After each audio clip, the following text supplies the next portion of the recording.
अस्सलाम वालेकुम वीवर्स, अल्लाहुम्मा सल्ली अला मुहम्मद व आले Mohammad. Welcome to my channel और उम्मीद करता हूँ आप सब खैर व आफ़ियत से होंगे।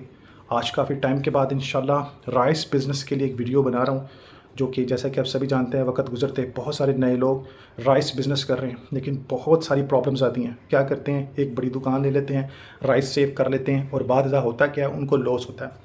और उनकी लॉस की जो वजूहात हैं वो बता दूँ, या तो चावल जो है वो इन्होंने बड़ा शानदार लिया होता है तो बैग के ऊपर बैग रखते हैं, तो वो चावल जो है वक्त पर रहते टूट जाते हैं। तो बहुत सारी कहानियाँ, बहुत सारे लोग उनको बताते हैं कि क्यों टूट गई हैं, समथिंग लाइक डैट। इसके अलावा राइस सेव करते हैं, लेकिन उसमें वो जो है वो पंजाबी में क्या कहते हैं, सूंडियाँ, वो रेड रेड कलर की जो है वो चीज़ें पड़ जाती हैं, जिससे हम लोग कहते हैं कि चावलों का जो कीड़ा है वो उसको लगना शुरू हो जाता है। और वाइट कलर का भी एक जो है ना वो सुसरी टाइप सा एक कीड़ा होता है, जो चावल को अंदर से खाना शुरू कर देता है, स्पेशली चावल के नोक खाना शुरू कर देता है। तो जो है इन मामले से बचने के लिए, और एक मेजर पॉइंट, बहुत सारे लोग ऐसे करते हैं कि चावल को सेव करते हैं, और जनाब अल्लाह सेव करने का तरीका उनका इतना गलत होता है कि उनको बहुत बड़ा लॉस फेस करना पड़ता है। आज इन तमाम जो है बीमारियों का इलाज मैं आपको बताने वाला हूँ। ये वीडियो शुरू से आखिर तक देखनी है और ईच पॉइंट को समझना है, और जो पॉइंट समझ में नहीं आता तो आप वीडियो पे कमेंट कर सकते हैं। राइट नाउ तो बहुत बिजनेस है राइस का, इसमें मिक्सअप के हवाले से मैं बात करूंगा कि अगर कोई बैग है उसका मिक्सअप करने के बाद रेट में कमी कैसे होती है। ये हर चीज़ें हम जो है एक अलग अलग वीडियो में बनाएंगे, ताकि आप लोगों को मुकम्मल तौर पर बिज़नेस करने का आइडिया हो जाए। सबसे पहले राइस बिज़नेस को स्टार्ट करते वक्त जो लोग सबसे बड़ी गलती करते हैं, नया चावल लेकर उसका वेट करते हैं, और वेट करने के दौरान जो कीमत होती है उस हिसाब से उनको नहीं मिलती, तो वह जल्द बिज़नेस छोड़ देते हैं। कहते हैं ये लॉस है, बहुत बड़ा लॉस है, और ना तो उन्हें राइस को सेविंग करना आता है और ना उनको प्रोटेक्ट करना आता है। आज इस वीडियो में मैं आपको बताने जा रहा हूँ, ये फैक्ट बहुत इंपॉर्टेंट है, और बहुत कम लोग जो राइस का बिज़नेस करते हैं आप लोगों को बताते हैं, क्योंकि वो अपना कहते हैं हमारा कंपटीटर कोई ना हो, हम अकेले ही बस रिस्क कमाइए। बस कुंद जैन के मालिक है ना, उनको ये नहीं पता कि रिजक बांटने से बढ़ता है, कम नहीं होता। अगर एक मशरे में 10 दुकानें हो जाएंगी तो अल्लाह 10 को रिजक देने वाला है। इनका जहन है कि वो गाल मेरा था, उधर चला गया, उधर था, ये हो गया। What nonsense. चलें स्टार्ट करते हैं। पहला जनाब अला, मैं आपको बता दूं कि चावल टूटने की वजूहात क्या हैं, चावल को कीड़े लगने की वजूहात क्या हैं। इन तमाम के पीछे हमारा जो सबसे बड़ा अहम जो नुकसान करने वाला जो एक फैक्ट है वो क्या है। देखें, राइस आप नया चावल जब भी ख़रीदते हैं उसको ओल्ड करने के लिए टाइम लगता है, कम से कम 140 दिन तो लाजमी है। कोई 120 करता है, कोई 130 करता है, कोई 140। तो मैं यही कहूँगा कि आप 160-70 दिन थोड़ा वेट कर लें, क्योंकि जितना वो पुराना होगा आपके लिए बेहतर होगा, लेकिन 160-70 से आगे ना जाइएगा। क्यों? इसके बाद जो है वो फिर कैपेसिटी कुछ और तरह की होती है।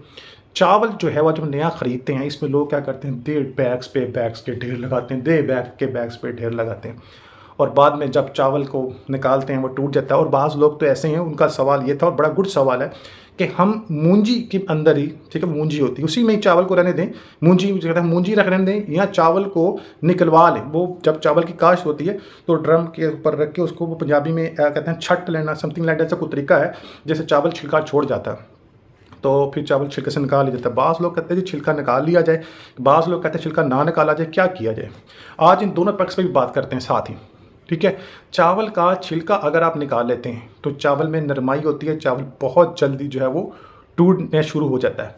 और अगर चावल से आप लोग चाहते हैं कि वो अपनी मकदार पावर में रहे, तो उसे वो छिलके में रहने के हवाले से क्या प्रोसेस क्या है, टेक्निकल फॉल्ट क्या है, जिसको हमने क्लियर करना है। ये भी आपके चावल टूटने और चावल जो है वो पाउडर बन जाने की बड़ी वजूहात में शामिल है, क्योंकि चावल स्टोर करना आप लोगों को नहीं आता। सबसे पहले चावल स्टोर करने के लिए आपके पास एक ऐसा गोदाम होना चाहिए जो मैक्सिमम हो। दूसरा, उस गोदाम में रोशनदान इस टाइप का हो कि सूरज की रोशनी जो है वो किसी चीज़ को छू कर गुजरती हो, मीन टू से डायरेक्ट सूरज ना पड़ता हो, किसी दीवार पर लगने के बाद। देखा ना कि अक्सर घरों में ये होता है कि सूरज की जो है वो रोशनी आ रही होती है, लेकिन इतनी हाईली नहीं होती। क्यों? कि आपके दूसरे घरों से टकरा कर वो आती है, और किसी के विंडो मिरर से आ रही होती है, कोई इस तरह के इफेक्ट होते हैं। तो कोशिश करें आप लोग ऐसे इफेक्ट लें।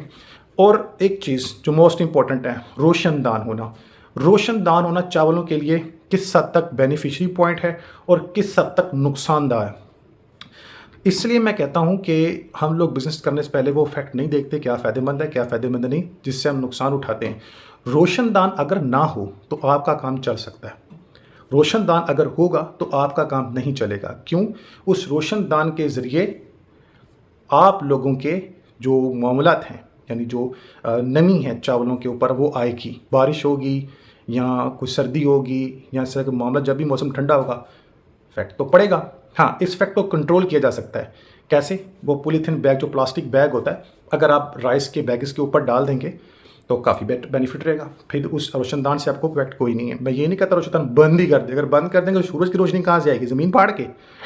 तो आप जो है उसको शीशे के साथ रोशनदान के आगे भी शीशा लगा दें, ठीक है। नहीं, शीशा नहीं लगाते तो बड़ा अच्छा है यार, शीशा ना लगाएं, एग्जास्ट लगा दें।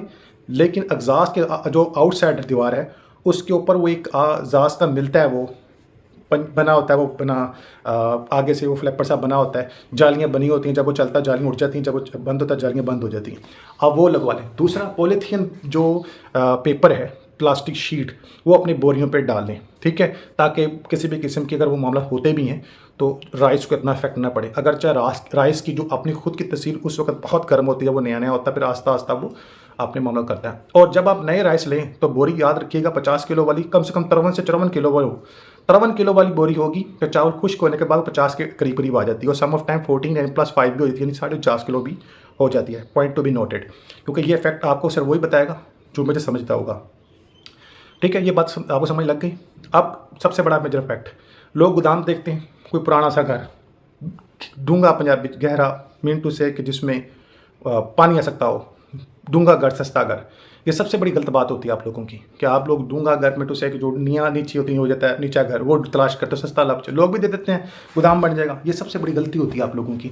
जो घर सड़क से गली से नीचा होता है, दरअसल उस जगह नमी ज़्यादा आती है, क्योंकि पानी अपना लेवल बरकरार रखता है। तो गटरों की जो नमी होती है और जो चीज़ें पैप लीक की जो खतरा होता है वो फिर आगे आता है। क्यों? उन घरों में वॉशरूम होते हैं। स्पेशली मैं बात करूंगा ऐसे घरों के जो नीचे होते हैं, वॉशरूम होते हैं, वॉशरूम के ज़रिए भी नमी आती है, ठीक है। उन वॉशरूम के ज़रिए भी नमी आती है, और ये नमी आप लोगों के राइस के लिए बहुत बुरी है, क्योंकि इस नमी के ज़रिए मुख्तलिफ बैक्टीरिया जन्म लेते हैं और चावल पर वो बुरा असर डाल सकते हैं। कोशिश करें जो भी घर लें, बाथरूम बंद कर दें, जहाँ से जो पानी का आने जाने का रास्ता हो सारे बंद कर दें, सीमेंट डाल के पक्का ही बंद कर दें, कुछ नहीं चाहिए हमें, कोई किस्म की चीज़ नहीं चाहिए, वो बंद ही कर दे। नहीं तो फिर ऐसा घर लें जहाँ पर चीज़ें ना हो, या ऐसा गोदाम लें जो स्पेशली गोदाम ही हो।